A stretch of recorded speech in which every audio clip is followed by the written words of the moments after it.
Hey everyone, I'm going to be making two videos on the interwar period. The interwar period lasts from the end of World War I in November of 1918 and goes until the beginning of World War II in Europe in 1939.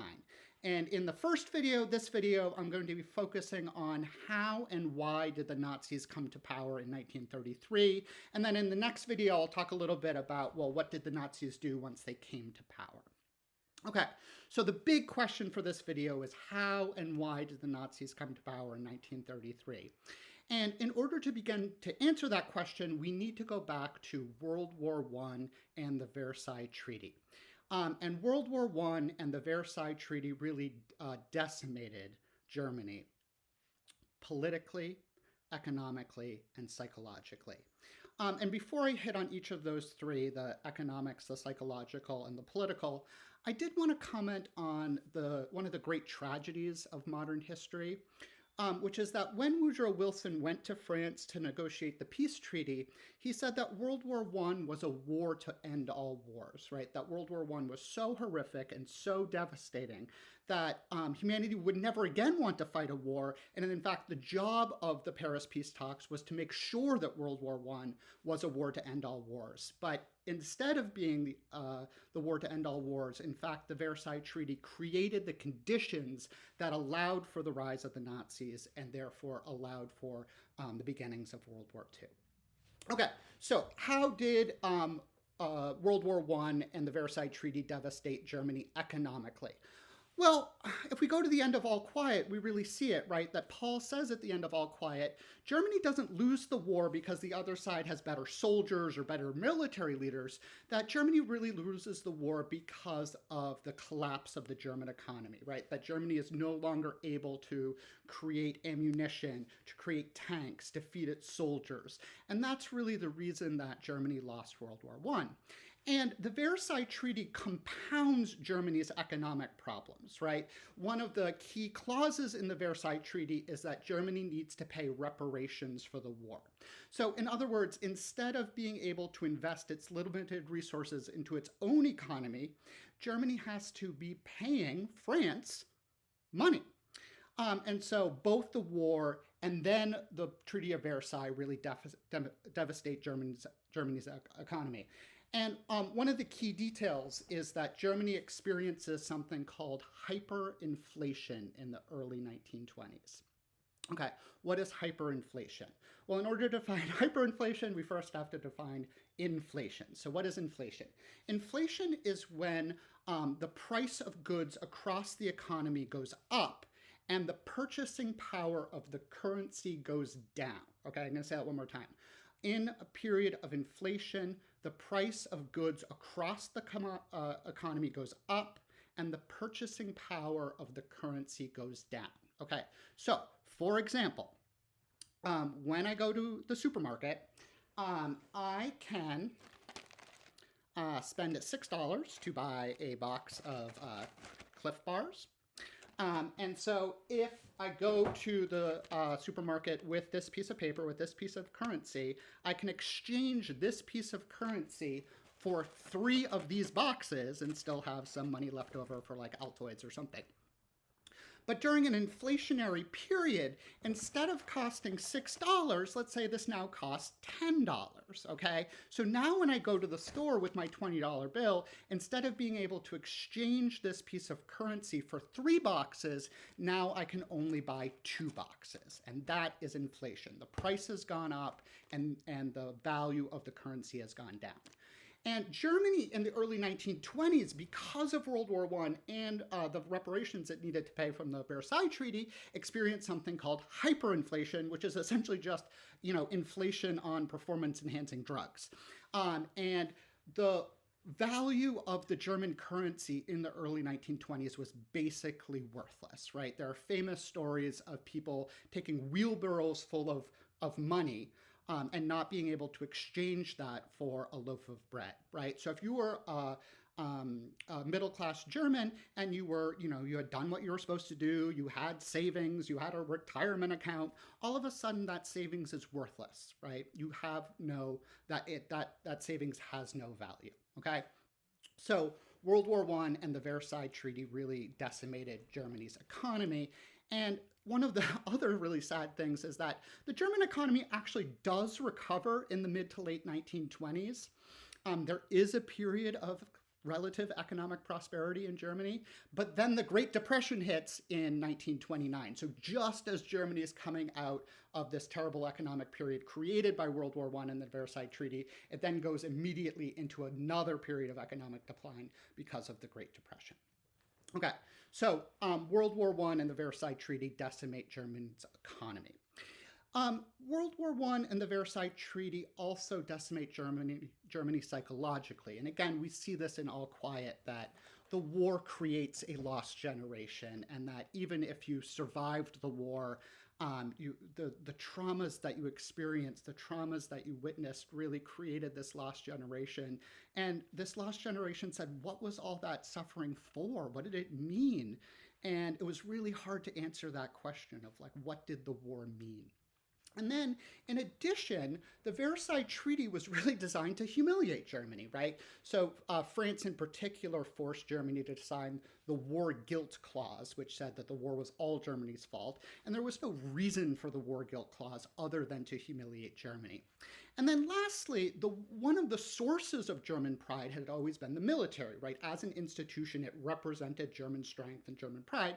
And the Versailles Treaty said, no, you can't have a large military. So even the things that might have provided pride for the Germans were taken away because of the Versailles Treaty. Okay, so World War I and the Versailles Treaty decimate Germany economically and psychologically, and also politically.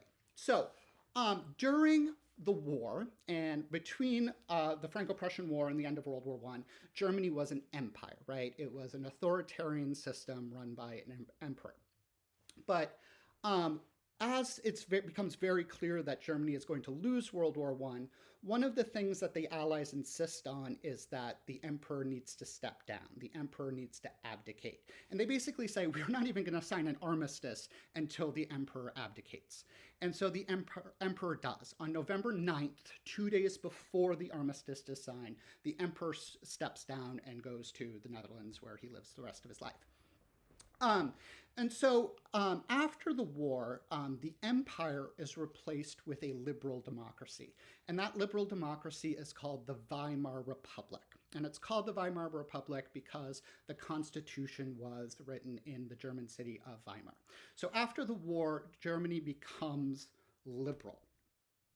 However, there's not a lot of faith in this new Weimar Republic and this new government. And on the one hand, it's really like it is ill-equipped to deal with the unprecedented crises created by World War I and the Versailles Treaty. And in addition, there's no real history of democracy in Germany, right? It had been an empire for thousands of years. And so all of a sudden, this new liberal system comes in, and it's not able to deal with the problems, and therefore there's a real mistrust of democracy itself, right? There's no history to fall back on that says that, yes, in periods of crisis, democracy can help us through these crises. And in fact, written into the Weimar Constitution was a clause called Article 48, which said that in periods of crisis, the executive branch can take over the government and suspend civil liberties. So written into the Weimar Constitution is this idea that democracy does not work in periods of crises. So you have, after the war, a liberal democracy, but it is a weak liberal democracy, and the German people do not have a ton of faith in it. Okay, so the war creates all this devastation, and the second big idea is that because of the Germany is suffering politically, economically, and psychologically, that is the breeding ground for radical politics and radical ideologies, that a lot of people were attracted to radical ideologies because radical ideologies offered clear and assertive answers. So a lot of people were attracted to radical ideologies on the left, communism, and on the right, fascism. Okay, so We know that radical ideologies are growing in popularity in the early 1920s in Germany, but that does not answer the question of why the Nazis, right? Why not some other radical ideology? Why not communism, for example? And in order to answer that question, we need to go outside of Germany very briefly. And we need to go to Italy in 1922. Because in 1922, Mussolini and his fascist party come to power in Italy. All right. And they do it through force. They march on Rome. That Mussolini brings his followers into Rome, and it's a show of force, and the previous government collapses, and Mussolini comes to power through force. And that is the first fascist government to come to power, Mussolini in Italy in 1922. And there is an obscure German politician who is the head of an obscure political party who takes note of what happens in Italy and says, I want to do the same thing in Germany. And that politician was Adolf Hitler, and his political party was the Nazi Party. And Nazi means National Socialist. It's the first syllable of nationalist and the first syllable of socialist. So the first big event to know about in Germany is the Beer Hall Push, the Beer Hall Push. And a push is an attempt to overthrow the government through force. It is a coup d'etat. And in 1923, Hitler saw what was happening in Italy and said, I want to do the same thing. And so he attempts to overthrow the Weimar Republic through force. And he does it in a beer hall, hence it's called the Beer Hall Push. And the Beer Hall Push fails. As a result of the Beer Hall Push, Hitler is imprisoned and put in jail for 5 years. So, two significances of the Beer Hall Push. The first big significance is that this is what catapults Hitler into national fame. That before the Beer Hall Push, he was not well known in Germany, but after and as a result of the Beer Hall Push, he becomes a national figure that most people in Germany now know who he is as a result of his attempt to overthrow the government. And the second big significance of the Beer Hall Push is that Hitler changes strategies. That prior to the Beer Hall Push, he assumed that he would come to power through a show of force. But because of the failure of the Beer Hall Push, he decides, no, I'm going to try to come to power by winning elections. In other words, he's going to use democracy to end democracy. And that's going to be a big theme for how the Nazis come to power. They're not going to do it by trying to violently overthrow the government. They're going to try to do it by winning elections.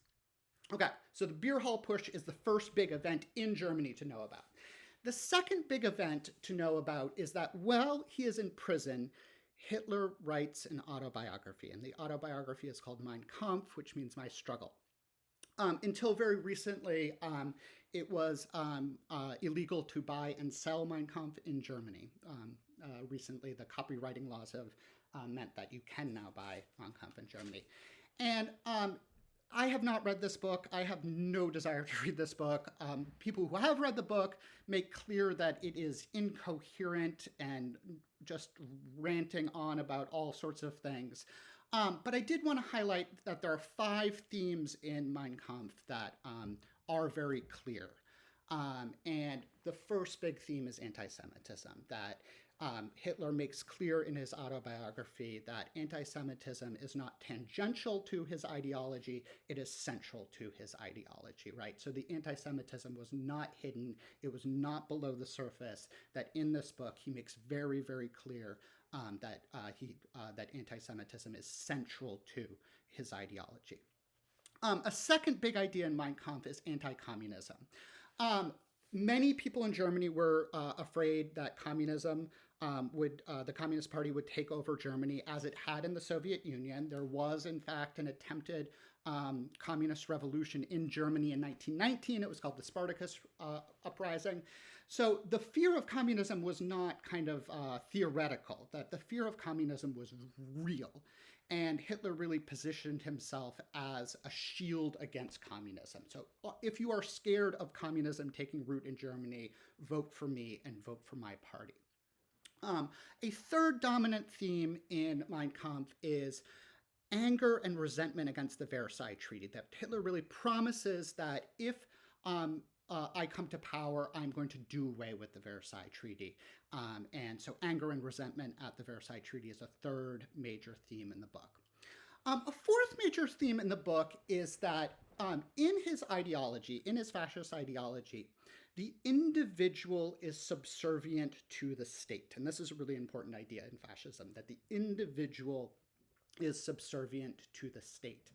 And at first that might seem like, well, why would that be attractive to anybody, the idea that you're less important to the state?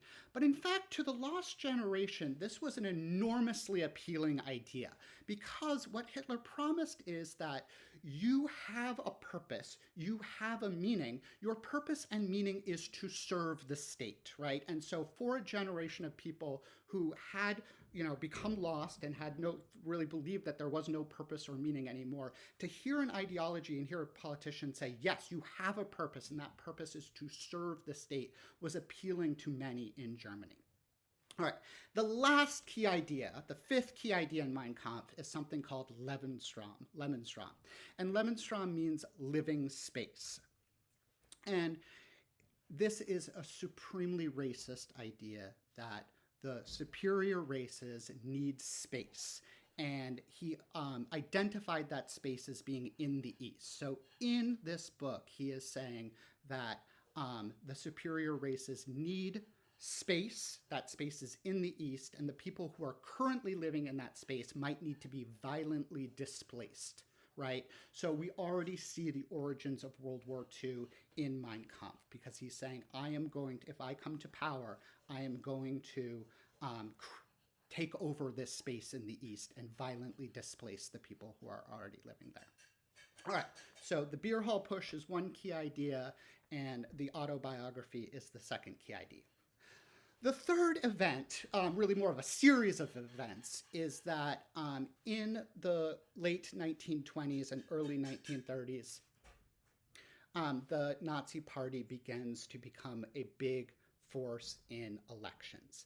Now, really important point, the Nazi Party never wins more than 50% in any election.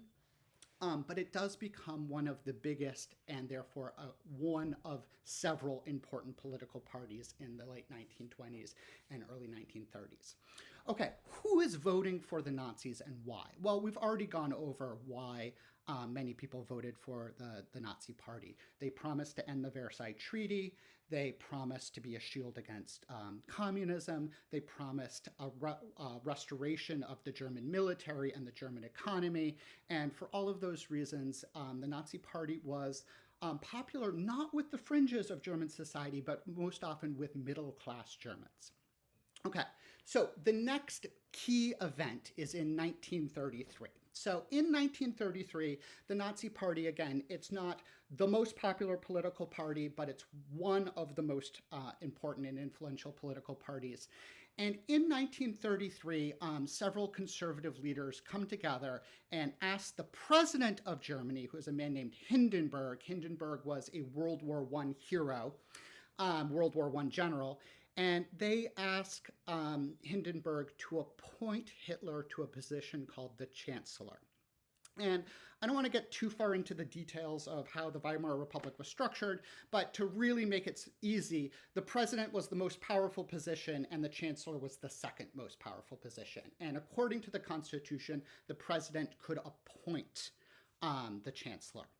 And so in 1933, Hindenburg, at the request of a lot of conservative leaders, appoints Hitler as chancellor.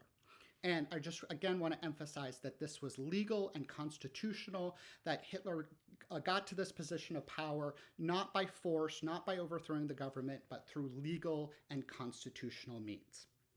Okay, so in 1933, Hitler's been appointed to the position of chancellor. It's a very important position. And very soon into his time as chancellor, the Reichstag building is set on fire. Okay, the Reichstag building was where the German legislature met. It would be the equivalent of the Capitol building in the United States. And this was an act of terrorism. Like, somebody set fire to this building as a way of saying, we don't want the Weimar Republic anymore. And who actually set the fire to the Reichstag building is a matter of some historical debate. I don't want to get into that right now. What's more important than who set the fire is what was the response to the fire. Because Hitler was able to use this event, this act of terrorism, as a way of consolidating his power. First, he went to the president, Hindenburg, and said, look, you need to give me more power because if you don't give me power, people are going to be doing these acts of terrorism. And so the president, Hindenburg, gives him more power as a result of the Reichstag fire. And then second, and this is really the key event here, is the Enabling Act, that he goes to the legislature and says, give me more power. And the legislature itself votes to take away its own power and to give more power to Hitler. So that's the Enabling Act in 1933. And the Enabling Act was when the legislature voted to give almost total power to Hitler. And so Hitler now has the legal power to suspend civil liberties. And what he does is he arrests all of his political enemies. So as a result of the Enabling Act, he now has the power to arrest all of his political enemies without trials and without, any civil liberties. And he puts them into concentration camps. So that's one of the very first things that Hitler does after the Enabling Act is he arrests his political rivals, particularly the communists and the socialists. The second thing that he does as a result of the Enabling Act is he purges the police force of anyone he suspects is not loyal to him. So now the people who are doing the arresting are loyal to Hitler and to the Nazi Party. And the third thing he does after the Enabling Act is he makes it illegal to be part of any political party other than the Nazi Party. So after and as a result of the Enabling Act, it is illegal to be a member of any political party other than the Nazi Party. So we now up to 1933, and we now know how and why the Nazis came to power. The last thing I'll say is a little bit of framework here is that in the 1960s, a historian wrote a very famous book called The Nazi Seizure of Power. And it is a really excellent work of history. The historian really looks at just one town in Germany and looks at like the voting records and who is voting for the Nazis and why.